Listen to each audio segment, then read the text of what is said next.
Hi guys, இன்றைக்கி நம்ம movie ரிவ்யூவில் ஹிட்மேன் 2 படத்துடைய ரிவ்யூ தான் பார்க்க போகிறோம். இந்த படம் தமிழ் டப்பில் அமேசான் பிரைமில் அவைலபிளாக இருக்குது. மறக்காம செக் பண்ணி பாருங்கள். இது ஒரு ஆக்ஷன் மூவியாக வெளிவந்திருக்கு. இப்போ இந்த படத்துடைய கதையை பார்த்துடலாம். இந்த படத்துடைய ஃபஸ்ட்டு பார்ட் ஹிட்மேன் ஏற்கனவே வெளியாகிடுச்சு.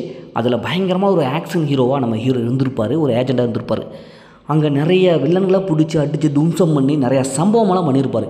இப்போ பார்ட் 2ல் இந்த சம்பவத்தையெல்லாம் அப்படியே நம்ம போஸ்ட் பண்ணலாம்ப்பா அப்படின்னு சொல்லிட்டு அப்படியே போஸ்ட் பண்ணிகிட்டு இருப்பார். நிறையா போஸ்ட் எல்லாம் பண்ணிடுவார். ஆனால் ஒரு சில கட்டத்தில் இவர் போஸ்ட் பண்ணுறதுக்கு அந்த எதுவுமே இருக்காது, எந்த சம்பவமே இருக்காது. அதனால் மறுபடியும் ஒரு சம்பவத்தை செய்யலான்னு சொல்லிட்டு ப்ரிப்பேர் ஆகிட்டு இருப்பார். அதுக்கப்புறம் இவரால் பாதிக்கப்பட்ட அந்த பழைய வில்லன்கள்லாம் இப்போ நம்ம ஹீரோவை தாக்க வருவாங்க. இப்போ இவங்ககிட்டருந்து தன்னையோ தன்னுடைய ஃபேமிலியை எப்படி காப்பாற்றுறாரு, இறுதியில் என்ன ஆச்சு அப்படிங்கிறது தான் இந்த படத்துடைய கதை. இந்த படத்துடைய பாசிட்டிவ் பார்த்தாவே ஹீரோடைய ஆக்டிங் பர்ஃபார்மன்ஸ் நல்லாவே வந்திருக்கு. செகண்ட் ஆஃப் பட்டையை கிளப்புதுங்க. சும்மா அதிரடி ஆக்ஷன்லாம் மிரட்டி விட்டுருக்காரு.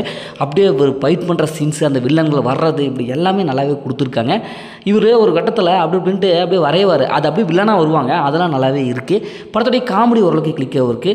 அதேமாதிரி படத்தில் நடிச்ச எல்லாமே சூப்பராக பர்ஃபார்ம் பண்ணியிருக்காங்க. படத்துடைய பிஜிஎம் ஆகட்டும், அந்த சினிமோட்டோகிராஃபிக்கு செம்மையாக வந்திருக்கு. ஸ்க்ரீன் பிளே பொறுத்தளவுக்கு செகண்ட் ஹாஃபில் சூப்பராக கொடுத்துருக்காங்க. கிளைமேக்ஸ் நல்ல ஒரு கிளைமேக்ஸ் கொடுத்துருக்காங்க.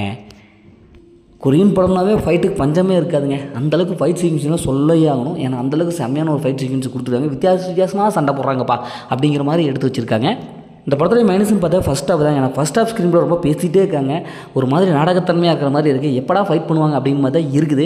ஃபஸ்ட் ஹாஃப் போட்டு ஸ்க்ரீன் பிளே கொஞ்சம் இன்ட்ரெஸ்ட்டாக கொடுத்துருக்கலாம். கொஞ்சம் போர் அடிக்கிற மாதிரி. எந்த ஒரு படத்துக்கு வெப் சீரிஸுக்கும் ஃபஸ்ட் ஹாஃப் தான் அடித்தளமே இருக்கும். ஆனால் இங்கே அதுவே கோட்டை விட்டாங்க. அதை கொஞ்சம் பொறுமையாக சோதிக்கிறாங்க.